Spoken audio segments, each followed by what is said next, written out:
नरकटिया गजू में टूट जाई नथिया बगहा में ऐठल छूट जाई रामनगर में धन सब लूट जाई।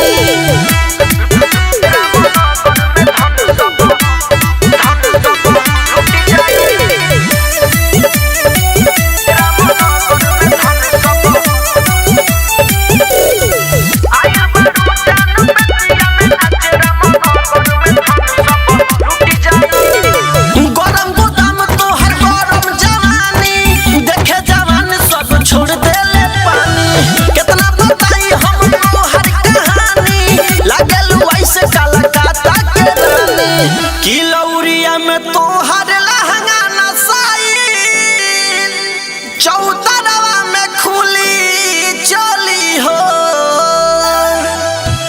रामपुर हर नाटार में तोहर भैरो गाजू से मारा में तोहर जरत जवानी बुत जाई रामनगर में धन सब लूटी जाई।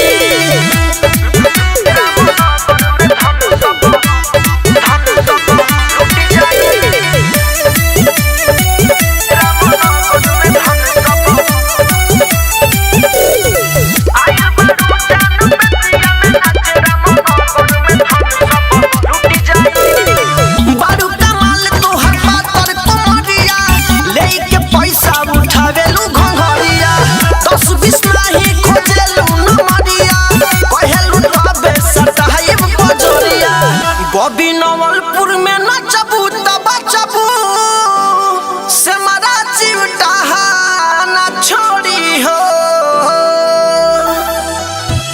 राइटर ईश्वर राम बलि कहे राइटर ईश्वर राम बलि कहे तोहर ओठ के लाली चुस जाई रामनगर में धन सब लूट जाई। रिया रिकॉर्डिंग स्टूडियो नरकटियागंज।